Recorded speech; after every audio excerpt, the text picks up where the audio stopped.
जब से बीजेपी की सरकार आई है, अन्याय लगातार बढ़ता जा रहा है और अन्याय चरम सीमा पर है। और कई ऐसे मौके हैं, मैं आपको कन्नौज का उदाहरण दे सकता हूं।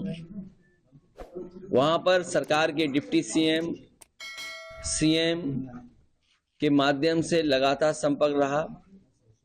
वहां पर बहुत सारे भारतीय जनता पार्टी के लोग लगे रहे।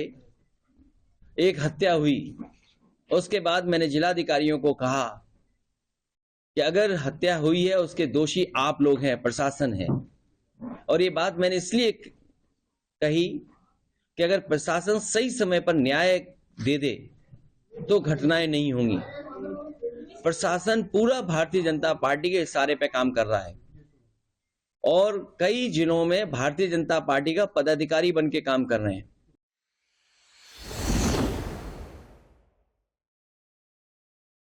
वो रामपुर हमारे बगल में आदरणीय आजम खान साहब बैठे हैं, इन पे सब झूठे मुकदमे लगे हैं। इतनी परेशानी, तकलीफ और इस तरह का अन्याय किसी भी राजनीतिक परिवार के साथ नहीं हुआ होगा जितना इनके साथ हुआ है। आज जब मैं आपसे मिल रहा हूं, बात कर रहा हूं, सुबह सुबह मेरे घर पर एक परिवार आया और रोता हुआ आया कि रात में उनके परिवार, एक समाजवादी पार्टी के पूर्व में रहे प्रत्याशी, उसको उठा लिया है पुलिस ने। मैं लखनऊ से चल करके बरेली, बरेली से चल करके रामपुर और रामपुर से मुरादाबाद तक मैं फोन मिलाता रहा हूं, लेकिन अभी तक पुलिस कप्तान का फोन नहीं उठा। सोचिए, अगर पुलिस के अधिकारी भारतीय जनता पार्टी के पदाधिकारी बन जाएंगे, उनसे क्या न्याय की उम्मीद करेंगे आप? और ये एक घटना नहीं है। झांसी में दीपक यादव, जो घटना में नहीं था, कहीं मौजूद नहीं था, सीडीआर में कहीं नहीं। आजकल तो इतना कुछ है, साइंटिफिकली आप टेक्नोलॉजी से प्रूव कर सकते हैं कौन कहां किस समय था। वो मौके पे नहीं, उसको जेल भेज दिया। ईडी, सीबीआई, जितनी भी संस्थाएं, वो सब पीछे लगा दी। रमाकांत यादव, मैं कितने नाम लूं जो समाजवादी पार्टी के लोगों पर झूठे मुकदमे लगे हैं। ये भारतीय जनता पार्टी ने जो नई परंपरा चलाई है, ये लोकतंत्र को खतरा पैदा कर रही है।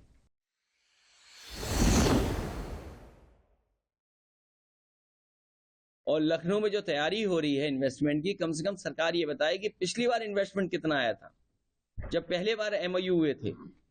मुख्यमंत्री जी तो कह रहे हैं 75% वो जमीन पर ले आए। मुरादाबाद में बताओ कोई बड़ा कारखाना लगा हो सरकार की तरफ से, अमरोहा में कोई बड़ा कारखाना लगा हो सरकार की तरफ से, रामपुर में बड़ा कोई कारखाना लगा हो सरकार की तरफ से, या सरकार के प्रयासों से बरेली में कोई कारखाना ना लगा हो। जब इन जिलों में और हम आसपास के जिलों में उत्तर प्रदेश में देखते हैं कि कहीं भी कोई बड़ा इन्वेस्टमेंट नहीं आया है, तो हम कैसे मान लें कि जो एमओयू हो रहे हैं वो सच एमओयू हो रहे हैं? और सच्चाई तो ये है कि भारतीय जनता पार्टी के लोग कागज लेकर के घूमते हैं और कहीं कोई अगर टाई पहने और सूट पहने दिख जाए, उससे एमओयू कर लेते हैं। 5 लाख करोड़ का तो जमीन पे पहुंचा नहीं, अब तैयारी है न जाने कितने लाख करोड़ की। तो क्या जमीन पर पहुंचेगा? ये भारतीय जनता पार्टी जनता को धोखा दे रही है।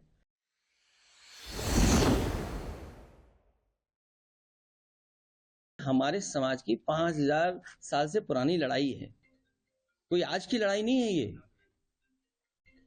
ये कोई लड़ाई आज की नहीं है, 5000 साल से। और समाजवादियों ने हमेशा प्रयास किया, और जो यहाँ पर जैसे बाबा साहब भीमराव अम्बेडकर जी थे, उनका प्रयास था कि ये खत्म हो, जाति व्यवस्था खत्म हो, इस तरह का भेदभाव खत्म हो। डॉक्टर राममनोहर लोहिया कोशिश कर रहे थे कि ये व्यवस्था खत्म हो। उसकी लड़ाई अभी छूटी नहीं, लड़ाई लगातार चलेगी। यह जो बहस छिड़ी है वो हम पूछना चाहते हैं उनसे सदन में, और सदन में मुख्यमंत्री जी से बेहतर कोई नहीं कह सकता है, क्योंकि मुख्यमंत्री जी न केवल मुख्यमंत्री हैं बल्कि वो साधु संत योगी भी हैं और एक पीठ से आते हैं। हमें उम्मीद है कि वो कम से कम वो बताएंगे जिससे कि हमें जानकारी हो जाएगी आखिरकार हम लोग क्या हैं।